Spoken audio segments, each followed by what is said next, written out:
Hola, ¿qué tal? ¿Cómo andan? ¿Cómo está esa gente? Avísenme al tiro si se escucha o no se escucha, porque ya me pasó una vez el viernes que la transmisión por suerte fue corta porque andaba con un tanto de sueño y tenía que trabajar en otras cosas, pero nadie fue capaz en el chat de avisarme que el micrófono estaba muteado. Todos pensaban que eran problemas técnicos de sus propios dispositivos. Pero el lunes varias personas ya me lo dijeron. Este setup es prestado. Estoy en la casa de mi papá, vine a almorzar, así que entre moverme y todo el tema, preferí quedarme acá, le pedí los audífonos de su computadora, así que me instalé en lo que era mi dormitorio. En lo que era mi dormitorio. Así que eso, tampoco, no, así súper desordenado, pero no voy a mostrar mucho. Otro día cuando esté más ordenado. Así que eso, oye, hoy, sí, segunda parte de El monstruo del arroyo, ya. Segunda parte, capítulo 8 hasta el que alcancemos. Yo calculo que como hasta las 6 y algo. ¿Correcto? O hasta que me dure la garganta, porque igual leer en voz alta tanto rato cansa. Así que vamos a por ello. Sí, saludamos a Vale y a Seba, que están ahí saludando en el chat. Hola, ¿cómo están? Bienvenidos a este stream. Así que arranquemos con el capítulo 8. Sí, tuve que configurar esto rápidamente, así que voy a checar un poco la letra. A ver, ahí sí, para que se alcance a ver el texto mientras voy leyendo. Vamos, capítulo 8, la mudanza. Sí. También en la Margarita esa noche hubo ajetreo. Igual que a Marta y a Raúl, al monstruo la noche se le había hecho muy difícil. De naturaleza tímida y hasta temerosa, las visitas eran de las cosas que menos le gustaban. Por eso, apenas Raúl entró en la estancia, el monstruo, contra su costumbre, se refugió en el viejo armazón del auto a esperar allí que el extraño se fuera. Pero la noche pasaba muy lenta, el frío se hacía sentir cada vez más y el hombre no parecía dispuesto a irse de la casa, por lo que el monstruo se vio obligado a dejar su guarida y lentamente se metió en la cocina, buscando abrigo. Fue en ese momento cuando, sin querer, rozó la bolsa de dormir de Raúl y lo despertó. La reacción del visitante, completamente inesperada para él, al principio lo asustó tanto que solo atinó a esconderse. Pero cuando el hombre subió a la bicicleta, que el monstruo desconocía por completo, y se marchó a toda velocidad, sintió que el miedo cedía paso a una incontrolable curiosidad, mucho más fuerte que el temor. Guiado por esa curiosidad, corrió detrás de la bicicleta, escondiéndose entre los árboles del bosquecito primero y ocultándose en la sombra después, hasta llegar a las puertas mismas de los tepuales. Allí se detuvo y ya empezaba a volverse cuando vio que el extraño también se detenía. Los perros, quién sabe por qué, no le ladraron y el monstruo aprovechó el silencio para acercarse un poco más. Raúl había vuelto a subir a la bicicleta cuando el sorprendido monstruo vio como otros dos hombres se acercaban al distraído ciclista por detrás, y uno de ellos levantaba un garrote y lo golpeaba, haciéndolo caer. Para no largar uno de sus raros ladridos, el monstruo contuvo el aliento y se alejó, a la carrera. Ya no quería ver más, no le gustaba ni el pueblo ni sus habitantes. Después de verlos actuar de ese modo, en su precaria mente de animal salvaje, se formó un pensamiento, algo así como una decisión. Por mucho que la curiosidad lo empujara, él haría lo imposible por no volver a ese horrible lugar, donde lo corrían los perros y los hombres se golpeaban entre sí. Y a estos pensamientos asustados se debía el ajetreo en la Margarita. Si él o los invasores deseaban volver, el monstruo no estaría a la vista. Como cualquier otro animal, él sabía muy bien que una guarida descubierta es automáticamente una guarida que ya no sirve. Por eso, sin haber dormido siquiera unos momentos, dedicó el resto de la noche a trasladar sus pertenencias más queridas a un nuevo escondite, unos cuantos metros más allá de la cocina. Llevó los palos de las hogueras, las piedras con las que había aprendido a hacerse el fuego, una manta gruesa y unos cueros de vaca que la abrigaban y algo más. Un objeto ruidoso y colorido que solía hacerle compañía por las noches. Un sonajero, simplemente. Solo que el monstruo, claro está, no sabía de qué se trataba ni tenía la menor idea de cómo había llegado a sus manos. Y ese fue el capítulo 8. Damos paso al capítulo 9 de esta lectura titulada El monstruo del arroyo, que forma parte de las lecturas domiciliarias, en este caso sexto básico. 9, capítulo 9, cambios. El fracaso de la expedición de Raúl no cambió el modo de pensar del médico, ni el de Marta, su señora, aunque sí modificó muchas cosas en el pueblo. Para empezar, entre los funcionarios del municipio comenzó a correr una voz que muy pronto se trasladó a todo el pueblo. El monstruo, decían, es peligroso. Debemos tomar urgentes medidas de seguridad, prepararnos para defendernos de sus ataques y también para capturarlo.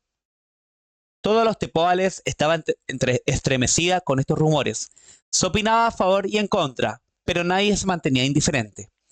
Algunos pensaban que lo mejor era no innovar. Si el monstruo se lo dejaba tranquilo, no como había hecho el médico, decían intencionadamente, el monstruo no se molestaba, o no molestaba, mejor dicho. Más valía para estos tepualenses miedosos seguir encerrándose por las noches y soportar de tanto en tanto travesuras como la de los tubos de gas. Otros, en cambio, creían que la iniciativa de enfrentar al monstruo era muy buena. Dentro de este grupo estaban los que proponían llamar a la gendarmería o al ejército, y otros, más valientes, decían que lo mejor era organizar escuadrillas de vigilantes mientras se preparaban a los más jóvenes para tomar la estancia por asalto. Y, por último, se opinaba que era suficiente armar una buena defensa preventiva, una defensa que mantuviera al monstruo a raya sin arriesgar la vida de nadie. En el municipio se escuchaban las voces de los tepolenses y cada funcionario hacía la interpretación que creía más conveniente para el intendente y su grupo. Por fin, el intendente se decidió y tomó una resolución que hizo pública por la emisora del pueblo. Desde los micrófonos de radio, los tepoales, engolando la voz como un locutor, denunció a los que antes no creían que el monstruo era el principal culpable de las pérdidas de la municipalidad y concluyó con un anuncio sorprendente. Su gobierno se encargaría de instalar modernísimos sistemas de defensa en todas las entradas del pueblo y en los puntos clave, sin que importaran, y remarcó este punto, los costos que hubiera que pagar. Raúl y Marta, escuchando la radio, temblaron con el anuncio.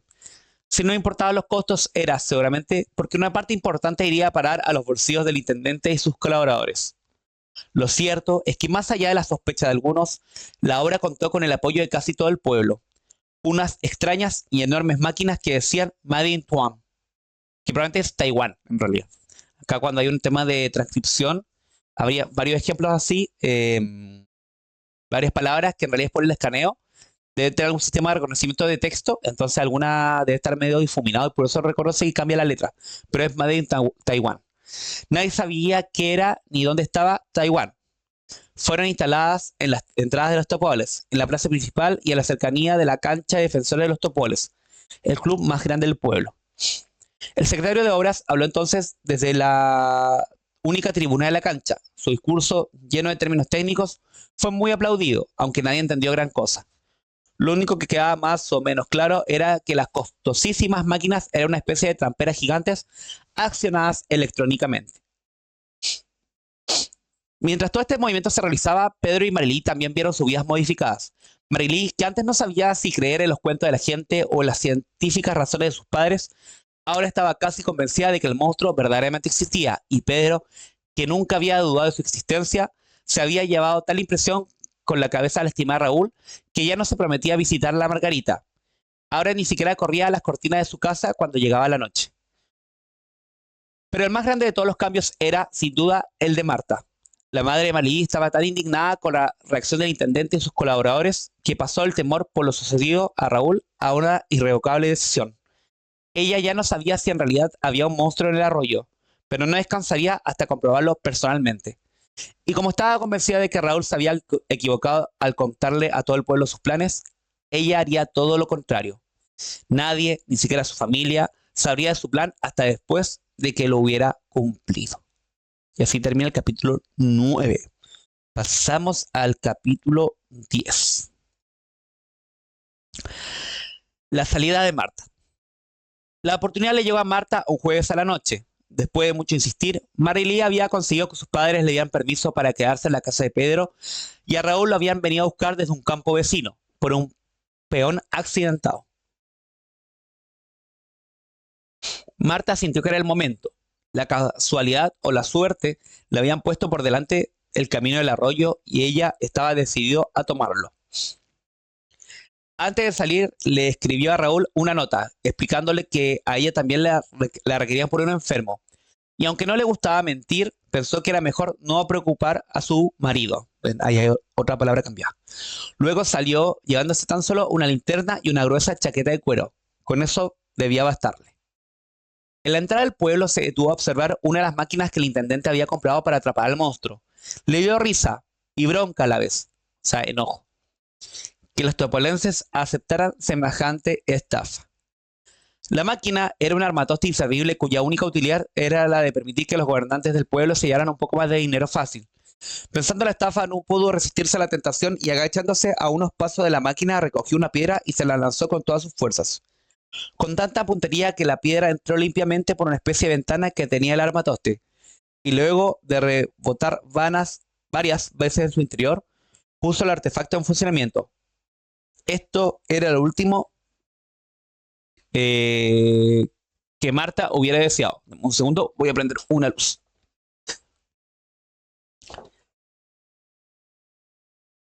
Viendo cómo una especie de mano metálica salía de la caja y parecía barrer el piso a su alrededor, Marta corrió a esconderse entre unos arbustos. Esperaba que la girara el mecanismo, que según decían estaba conectado a la intendencia, pronto despertaría a los miembros de la seguridad y estos llegarían en unos instantes. Pero nada, el tiempo corría y ni los funcionarios ni la guardia especial que se había creado para capturar al monstruo aparecieron por el lugar. Agazapada en su escondite, o sea, media agachada, Marta resopló. Sintió alivio porque su plan podía continuar, pero a la vez se le redobló la bronca.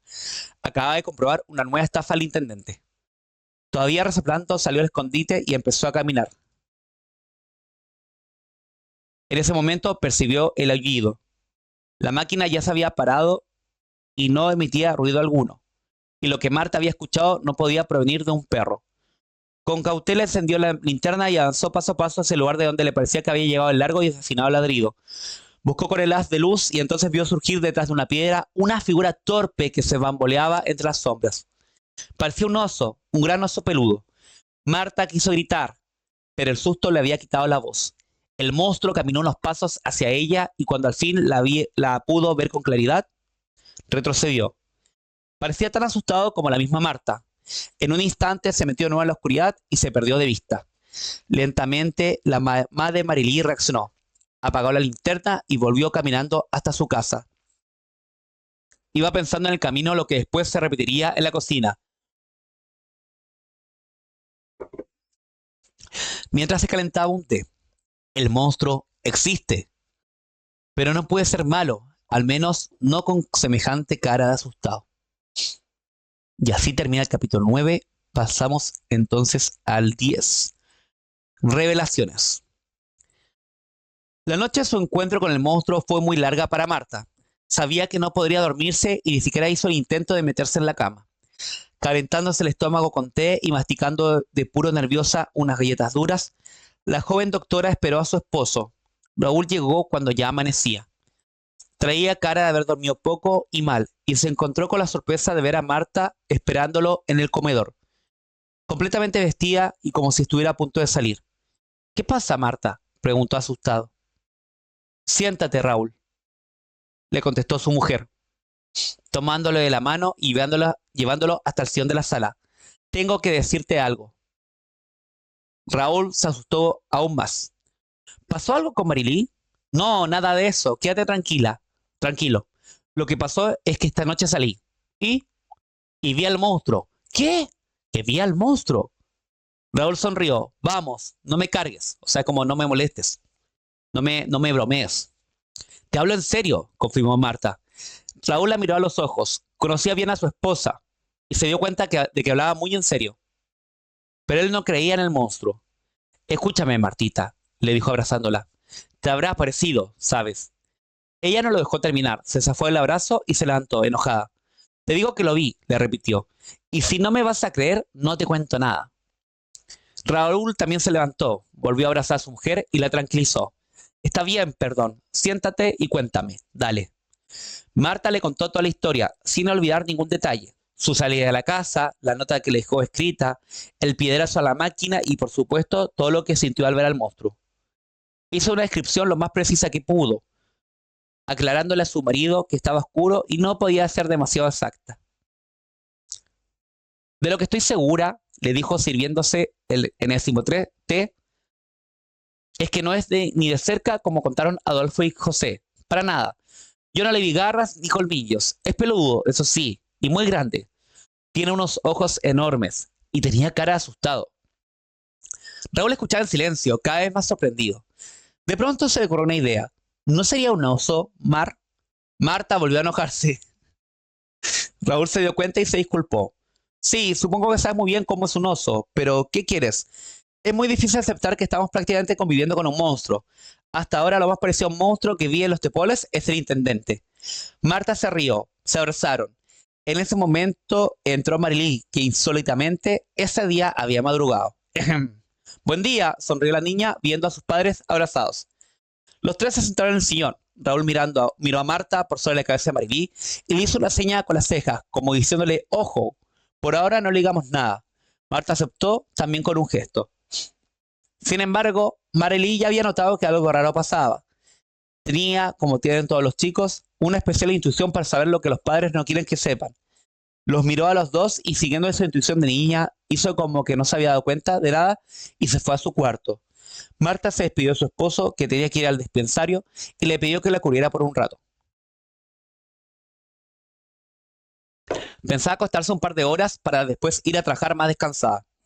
Marilí la vio dirigirse a la pieza y fue tras ella. Apenas la madre se metió en la cama, entró. Ma, empezó a decir.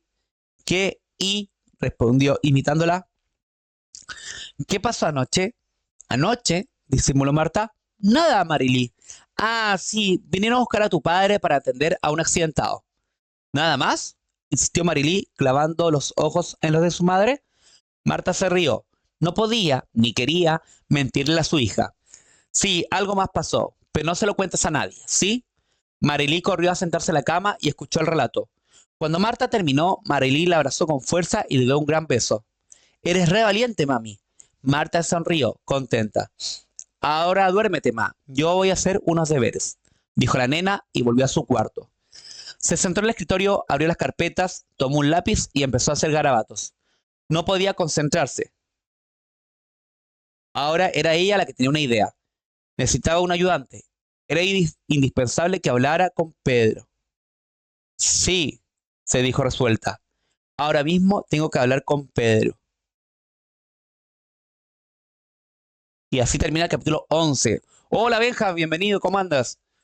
Oye, lo que pasa es que no estoy en mi setup, estoy en un computador prestado. O sea, en realidad es mi notebook, no es prestado, pero el resto del monitor, los audífonos, todo es prestado. Y y lo cierto es que no tengo ni siquiera instalado el Fortnite en este computador. Porque como solo lo ocupo para trabajar y tema audiovisual, no lo tengo instalado. Mañana yo creo que podría ser. De hecho, después de las 3. Capítulo 12. Marilí y Pedro. No bien Marilí comprobó que su madre se había dormido, salió de la casa en silencio y se dirigió a lo de su amigo. Para su alegría, la tía Cata había salido a hacer las compras y los dos se pusieron cómodos en la cocina. Pedro sentado sobre la mesada, comiendo un sándwich, y Marilí yendo y viniendo a lo largo de la angosta cocina, incapaz de detener su entusiasmo. Mi mamá me lo confirmó, Pedro, decía la niña. El monstruo existe. ¿Qué ñam? No me da ñam, le contestó Pedro entre dos mordiscos. Bueno, pero yo no estaba segura. Y ahora sí. Sí, ahora sí. Así que cuando yo te lo contaba, tú no me creías, se ofendió Pedro. Marilí lo pensó un poco y pronto tuvo la respuesta. Pero tú no lo viste nunca. Y mi mamá sí. Ahora era Pedro el que no tenía respuesta. Pensó un poco, masticó otro poco y al fin se rindió. Está bien, tienes razón, dijo con un resoplido. ¿Y ahora qué quieres hacer? Esa era la pregunta que Marilí estaba esperando. Prácticamente sin tomar aire, le contó todo lo que había planeado un rato en su cuarto. Si sus padres habían fracasado, ella en cambio tendría éxito. Tenían que ir a la Margarita, sacar fotos, hacer dibujos y, de ser posible, conversar con el monstruo. Al oír esto último, Pedro casi se cae de la mesada. Dejó el pedazo de sándwich que le faltaba comer y, abriendo los brazos, estalló. ¿Conversar con el monstruo? Tú estás chiflada. Conversar con el monstruo es como si una oveja quisiera conversar con un lobo. Como si el ciervo charlara con el león. Como, bueno, basta. Lo cortó Marilí. Deja las comparaciones. Mi mamá me dijo que el monstruo tenía cara de susto. No es tan león ni tan lobo. Además, yo creo que nos vamos a hablar con él. Nada más lo vemos. Pedro no estaba convencido. Volvió a agarrar el sándwich, mordisqueó un poco, pensó y al final entendió que era justamente lo que no entendía. Marilí, dijo serio, ¿me quieres decir para qué? Tu papá no creía en el monstruo, entonces fue a ver que no estaba. Tu mamá tampoco y lo encontró. Tú sí crees, yo también. Los monstruos son malos, si no, no serían monstruos. Entonces, ¿me quieres decir para qué quieres ir? Marilí se quedó callada. De pronto se había dado cuenta de que su amigo tenía razón. Ella sabía, estaba que te segura que quería ir, pero no sabía por qué. Quería porque quería, punto. Pedro la miró con cara de triunfo. Si Marilyn no le contestaba era porque no sabía qué decir. A ella le enojó la cara triunfal de su amigo y por eso decidió atacar su punto débil, el orgullo. ¿Tienes miedo? ¿Tienes miedo? Pedro se puso colorado. Quería contestar, pero no se le ocurría nada. Marilyn seguía con lo mismo. ¿Tienes miedo? Si no tuvieras miedo, irías y listo. Ahora era Pedro el que estaba enojado. Miedo también tenía claro, pero no iba a confesarlo a su amiga, ni loco. Nada de miedo, dijo. Si quieres ir, vamos. Pero después a aguantarse, ¿eh? Marilí saltó de alegría, lo abrazó y le estampó un beso en la mejilla. Pedro se puso rojo. Ya, protestó, aunque le había gustado. ¿Cómo hacemos? Marilí se apoyó en la mesa, sacó un papel escrito y dibujado por todos lados y se puso a explicar. Lo había pensado todo. Tenía que ser el domingo, que era el día de la fiesta de los tepuales. Ese día, como cada aniversario del pueblo, se organizaba una caravana de bicicletas en la que participaban todos los chicos, los adolescentes y muchos padres. Marilyn sabía que la tía Cata nunca andaba en bicicleta y que sus padres no podrían ir porque a Raúl le había robado la única bicicleta grande la noche de la expedición. El domingo era el día. A la primera oportunidad los dos se desviarían del camino de la caravana y enfriarían con rumbo a la Margarita. No podían fallar. Esta vez sería la definitiva. Ese fue el capítulo 12. Hola Zapatos, bienvenido al stream. ¿Cómo andas? ¿Cómo estás? ¿Qué cuentas este jueves en la tarde?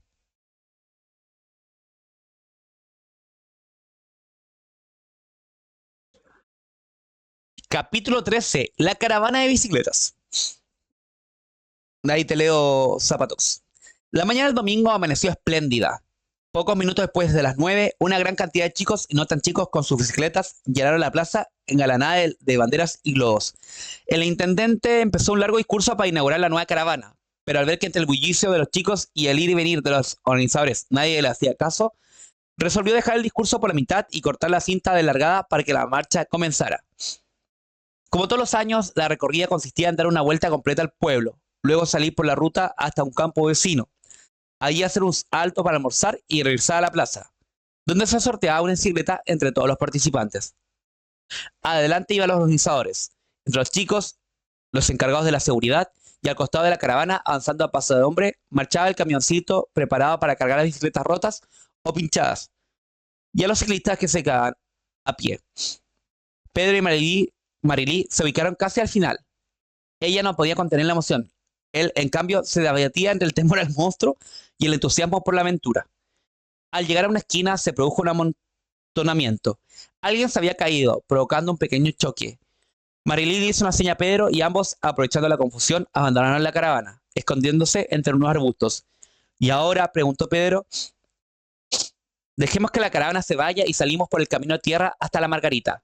¿Estás segura? Por supuesto. No tengas miedo. ¿Y si el monstruo nos agarra? No pasa nada, Pedro, intentó tranquilizarlo Marilyn. ¿Dónde viste que un monstruo esté levantado un domingo por la mañana? Pedro meneó la cabeza resignado. Marilyn estaba decidida y no había forma de persuadirla. Poco rato después, las últimas bicicletas de la caravana se perdieron de vista y los dos chicos partieron en sentido contrario. Bueno, lo de la caravana obviamente se refiere a un conjunto de vehículos. Pedalearon un buen rato por el camino de tierra y al fin se encontraron con la cerca semicaída de La Margarita. ¿Dejamos las bicis acá?, propuso Pedro. Marilyn lo pensó un poco. Bueno, dijo después, pero si entramos caminando. Apoyaron las bicicletas en la cerca y caminaron por la senda cubierta de pastos que llevaba hasta la casona. No se oía ni un solo ruido. Si el monstruo estaba, estaba dormido. Dieron una gran vuelta alrededor de la casa y se encontraron con los restos del auto rojo. Se acercaron despacio. Adentro había unos cueros y algunos palos, pero nada más. Pedro juntó coraje. Bueno, dijo, ya que estamos acá, entremos. Marilyn tenía un poco de miedo, pero ahora no se iba a echar atrás. Vamos, sí, dijo intentando sonreír. Tomados de las manos, los dos se metieron en la casa. Tropezaron un par de veces con los escombros y se detuvieron en la cocina. Revolvieron los troncos medio quemados que alguna vez habían sido parte de una fogata y se metieron en las piezas. De los techos colgaban algunos murciélagos dormidos y cada tanto tenían que apartarse de telas de araña de las caras. No había ninguna diferencia con una casa abandonada cualquiera y del famoso monstruo no se veía ni rastro. Salieron decepcionados. Marilyn se acordó de la cámara que llevaba en la mochila y sacó algunas fotos. Luego le sacó a Pedro y se hizo retratar apoyar el auto rojo. ¿Qué hacemos?, preguntó Pedro luego de la sesión fotográfica. No sé, dudó Marilyn. ¿Nos vamos? Yo tengo hambre. Sí, mejor vámonos. Volvieron por la senda y a unos cuantos metros de la cerca ella lo desafió. Una carrera hasta las bicis, gritó. ¡Ah, que te gano! Pedro salió disparado, dejando a Marilyn atrás. Llegó primero a la cerca, la trepó en 2 pasos y se dio vuelta, triunfal. ¡Te gané!, iba a gritar, cuando las palabras se le helaron en la boca. Marilyn había quedado del otro lado de la cerca. Estaba muy quieta, como paralizada. A su lado se bamboleaba la enorme y peluda silueta del monstruo. Tremendo. Ese fue el capítulo 13 de La Mala Suerte. Y ahora capítulo 14, hacia el pueblo. Desde la cerca, con la bicicleta temblándole en las manos, Pedro vio como el monstruo extendía uno de sus brazos y agarraba a Marilyn por los hombros. Quiso gritar, saltar, hacer algo, pero estaba inmóvil, mudo, sin ideas. Le parecía que el monstruo iba a comerse a su amiga, o iba a matarla. Pero eso no pasó. No aún, al menos así le pareció a Pedro. Sin esfuerzo alguno, el monstruo se llevó a Marilyn hacia la casona, cruzando por entre los árboles del bosquecito. Y Pedro ya no pudo verlos. Recién entonces reaccionó. Podía acertar la cerca, agarrar una piedra, un palo y atacar al monstruo para defender a Marilyn. No dio un paso hacia la cerca y cuando empezó a subirla comprendió que era una locura. Tal vez lo único que conseguiría era enfurecer a la bestia. Lo mejor que podía hacer era ir al pueblo, avisarle a todos lo que había pasado y traerlos al rescate de Marilyn. No tenía tiempo para perder. Subió a la bicicleta y salió a toda velocidad por el camino de tierra. El miedo de que algo le pasara a Marilyn lo empujaba como un viento. Iba tan rápido y tan desesperado que al llegar al asfalto de la ruta tomó la curva como venía, sin aminorar el pedaleo. El manubrio se le escapó de las manos y la bicicleta se fue resbalando hasta la cuneta, unos metros por debajo de la ruta. Pedro quedó ahí tirado, con las piernas y las manos lastimadas y momentáneamente inconsciente. Mientras tanto, la caravana había llegado hasta el campo donde se detenían a almorzar. De a grupo los chicos fueron sacando comidas y bebidas de las mochilas y se acomodaron en el pasto. Uno de los grupos estaba integrado por varios de los chicos del sexto de Pedro y Marilyn. Hugo, uno del grado, preguntó por ellos. Nadie los había visto. Era muy raro, lo pensaron un poco y decidieron que lo mejor era avisarles a los organizadores. Caminaron hasta el camioncito de las bicis rotas y comprobaron que allí tampoco estaban sus compañeros. El chofer del camión los vio buscar algo y se les acercó. ¿Qué pasó, chicos? ¿A quién buscan? Ellos explicaron al chofer lo que estaba pasando y enseguida 2 de los organizadores se sumaron a la búsqueda. Por supuesto, no los encontraron y el jefe de la caravana decidió pedirle a uno de los muchachos de la seguridad que fuera hasta el pueblo a ver si Pedro y Marilyn habían vuelto a sus casas. En la cuneta, al poco rato, Pedro fue reaccionando de a poquito. Se sacó la bici de encima y se revisó las lastimaduras. Le ardían las manos y las piernas, pero no tenía nada roto. Dejó la estropeada bicicleta donde estaba y empezó a caminar por la ruta.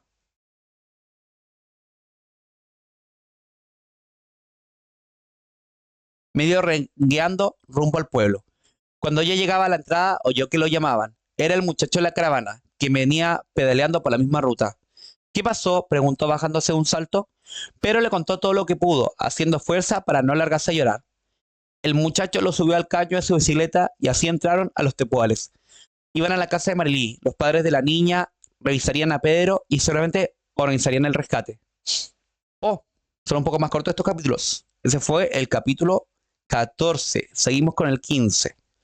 Capítulo 15, un grupo furioso. Cuando Raúl vio llegar al amigo de su hija y lo miró a la cara, supo inmediato que algo estaba sucediendo. El muchacho que acompañaba a Pedro quiso explicarle lo que pasaba, pero Raúl no le dio tiempo. ¿Qué pasó?, preguntó agachándose junto al niño. ¿Dónde está Marilí? ¿Qué le pasó a mi hija? Desde la cocina Marta oyó los gritos de su marido y salió a la carrera.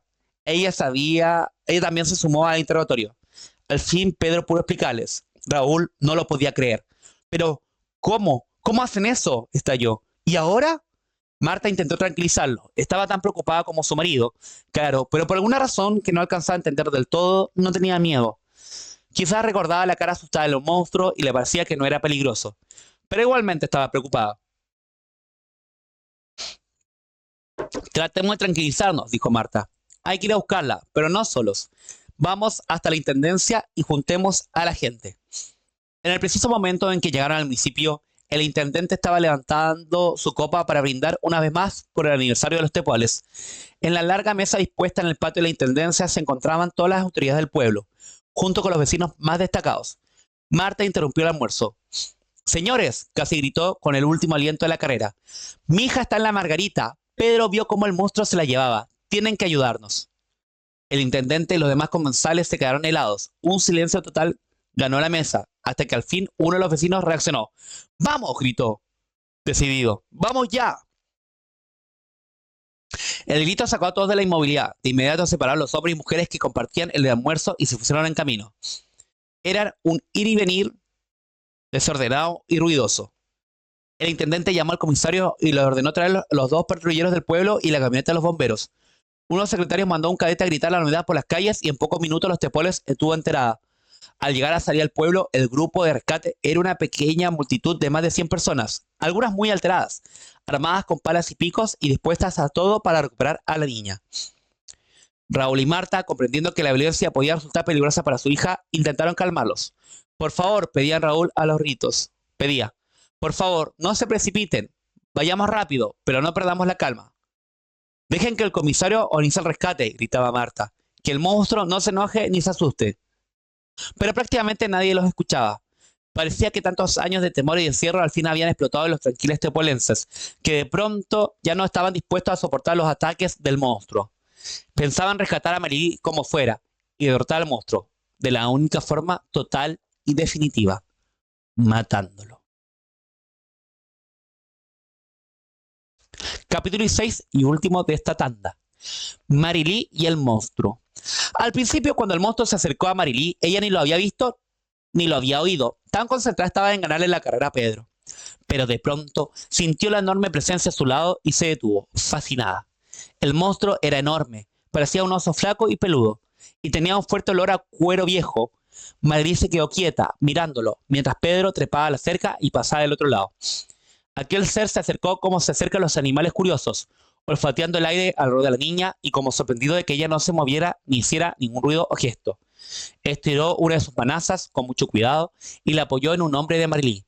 La niña se sobresaltó, pero no corrió. El monstruo le mostró los dientes como si sonriera, y ella sonrió tímidamente y avanzó hacia él un par de pasos. Juntos caminaron dentro del bosquecito. Marilí no sabía por qué, pero no sentía miedo. El famoso engendro le parecía tan solo un animal grande y curioso, una bestia que quizás podría resultar peligrosa, pero que no la estaba atacando, y comprendió de inmediato que el monstruo estaba solo, terriblemente solo. Llegaron a la casona y el monstruo la empujó con torpeza hacia adentro. Marilí trastabilló, pero siguió adelante sin enojo, tomándolo como una invitación, como si aquel ser fuera un amigo nuevo que la llevaba a recorrer su casa. Pasaron por la sala donde dormían los murciélagos, por la vieja cocina llena de leña quemada y luego por un húmedo pasillo que iba hasta el baño. Marilí se sorprendió. Con Pedro habían pasado por allí por lo menos 2 veces y no lo habían visto. Tan bien escondido estaba. El monstruo agachó su cabezota peluda y entró. Una vez adentro, emitió un corto gruñido. Era una nueva invitación, que Marilee aceptó de inmediato. El baño en ruinas era la nueva habitación del monstruo. Había palos viejos y quemados esparcidos por todo el piso y también montoncitos de leña nueva lista para usar. Había restos de comida en los rincones y reservas almacenadas sobre lo que alguna vez fuera una pileta. Y en la enorme bañera de porcelana, un desprolijo amontonamiento de cueros y paja reemplazaba a la cama. Marilee tomó asiento en el inodoro cálido del costado y volvió a sonreír. El monstruo intentó imitarla, aunque tan solo le salió un gruñidito corto y ahogado y una mueca bastante cómica. Con precaución ella alargó la mano y agarró una de las zarpas de la bestia. La miró con atención, esperando ver las garras poderosas, pero no las encontró. Debajo de la corteza de mugre y barro seco, esas manos parecían humanas. Al rato salieron del refugio. Marilee estaba tan confiada que no esperó a que el monstruo la invitara, sino que fue ella la que se paró y se hizo seguir. Con el monstruo detrás, recorrió toda la casa, por dentro y por los corredores exteriores. Luego se acercó al volcado auto rojo. Abrió con cuidado la puerta aullada y se metió adentro. El monstruo la miraba desde afuera. Quizás no le gustaba demasiado que la niña anduviera revolviendo, pero parecía resignado. Marilee abrió la guantera y sacó una cartera de cuero, muy vieja. La sacudió y después corrió el cierre oxidado. De la cartera extrajo un bollo de papeles mohosos, unas llaves todavía más oxidadas que el cierre y unos cartones amarillos que parecían fotos antiguas. Marilee las miró al monstruo. Volvió a mirarlo con más detenimiento y una sospecha empezó a crecer en la cabeza, hasta que le estalló en un grito de sorpresa. Salió del auto como loca y tomó al monstruo de las manos. Abrió la boca para hablarle por primera vez y en ese momento le llegaron los ruidos, lejanos al principio y más fuertes después. El grupo de irritados tepolenses habían dejado atrás la cerca de la Margarita y avanzaban hacia la casa. Adelante iban el comisario y uno de sus oficiales, con armas en las manos. Y así termina el capítulo 16 y con él el final de esta transmisión. Un poco triste, sí, fuerte, la soledad del monstruo, correcto. El monstruo que cada vez más parece humano, según Marilee. Y mañana continuaremos al viernes, como cada viernes a las 3 de la tarde, hora Punta Arenas, Chile, con la transmisión de la tercera y última parte de esta lectura domiciliaria que ya cada vez le queda menos, le queda como un cuarto aproximadamente. Así que eso es todo por hoy. Muchas gracias por acompañarnos y que estén excelente. Cuídense mucho, muchachada. Chao, chao.